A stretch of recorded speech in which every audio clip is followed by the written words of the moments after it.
मेरे रिटायरीज मित्रों, हम सबको ज्ञात है कि जब हम रामायण पढ़ते हैं तो जिक्र आता है कि रावण के पिता में ऋषि पुलत्स थे और उनके बेटे थे ऋषि विश्रवा, और रावण के बड़े भाई थे कुबेर, जिनको हम धन का देवता मानते हैं।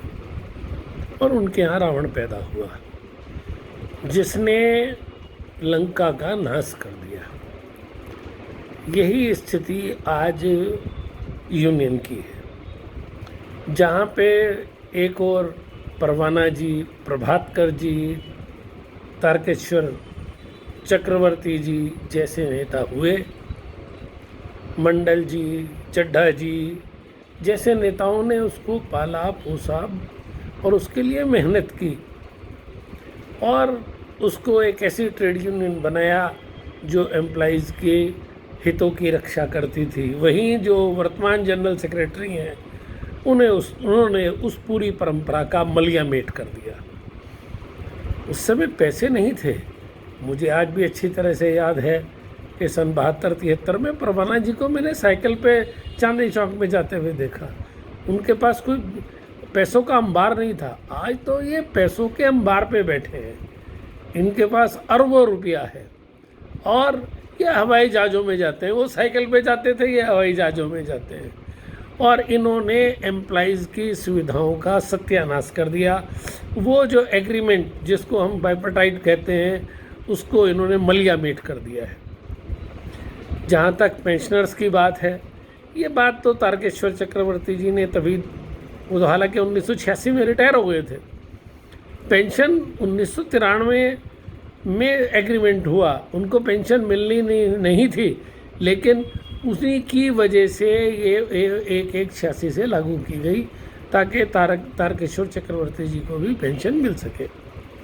पेंशन, और इन्होंने आते ही उसके ऊपर आरी चलानी शुरू कर दी। और आरी चलाते चलाते सबसे पहला काम तो इन्होंने कहा कि सब जो 1686 सैलरी में आप रहेंगे, अब नौकरी में रहेंगे तो आपको ये इतना डीए मर्ज करके आपकी बेसिक मानी जाएगी। रिटायर हो जाएंगे तो इतना 1616 करके आपकी बेसिक मानी जाएगी।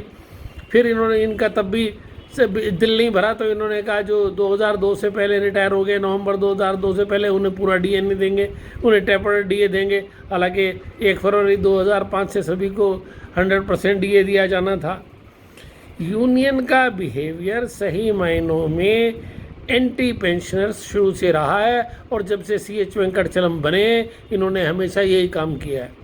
ये कभी IBA की गोद में बैठ जाते हैं, कभी और बैठ जाते हैं और ऐसी ऐसी बातें करते हैं। कभी इनको आम का पेड़ नज़र आता है, कभी इनको मनी नज़र आता है। अरे तुम क्या खा रहे हो, ये देखो तुमने कितना पैसा सेंट्रल बैंक को डुबो डाला तुमने। सेंट्रल बैंक की, अब सेंट्रल बैंक का प्राइवेटाइजेशन होगा, देखिएगा। वो अगर होगा तो इसीलिए होगा कि उस बैंक में CH वेंकटचलम थे। इन्होंने उस बैंक को सत्यानाश कर दिया। जो नंबर 1 का बैंक था, आज उसकी कहीं गिनती नहीं है। आज वो लॉस मेकिंग बैंक है। किस वजह से हुआ? इन्हीं की वजह से हुआ। लेवी लेवी लेवी, हर चीज़ में लेवी खा गए, ये एम्प्लॉइज़ को खा गए। इन्होंने रिटायरीज़ को समझा ही नहीं कि जो बैंक से लोग रिटायर हो रहे हैं, उन्होंने अपना प्रोविडेंट फंड का वो हिस्सा जो बैंक से उनको मिलना था वो कंट्रीब्यूट किया। उसी से तो पेंशन फंड बना है। आपको पैसा नज़र नहीं आता। जैसे जैसे चीज़ों की अब हम ये मानते हैं कि वैल्यू जो है बढ़ती चली जाती है, वो इन्फ्लेशन के कारण होता है। शुरू में जब हम लोगों ने बैंक ज्वाइन किया, 160 रुपये क्लर्क की सैलरी थी। उससे पहले उससे भी कम थी। नहीं, आज कितनी है? वो कैसे इतनी बेसिक बढ़ गई? इसलिए बढ़ गई कि इतना इन्फ्लेशन हो गया।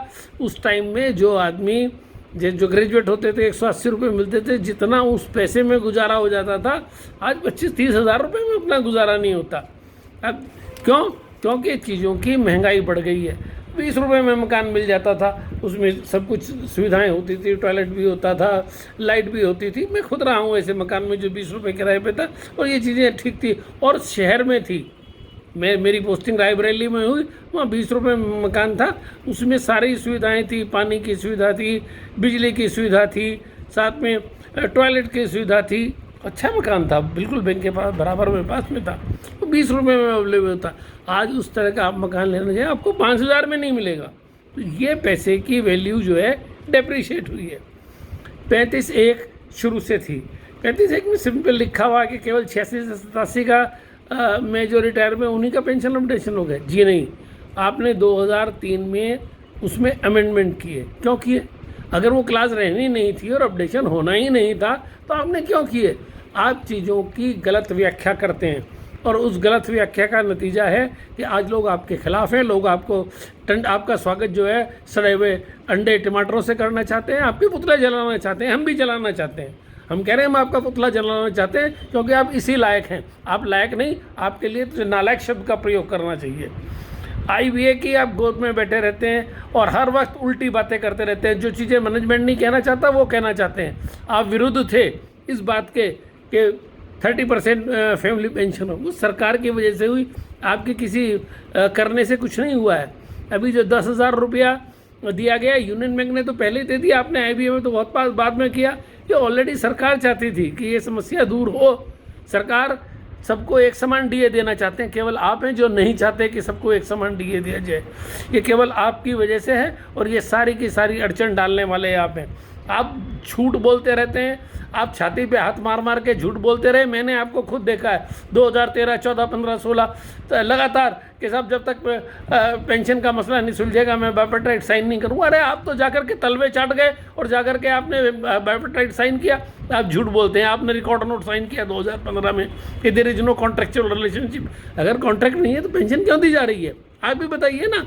आपको कुछ पता नहीं है।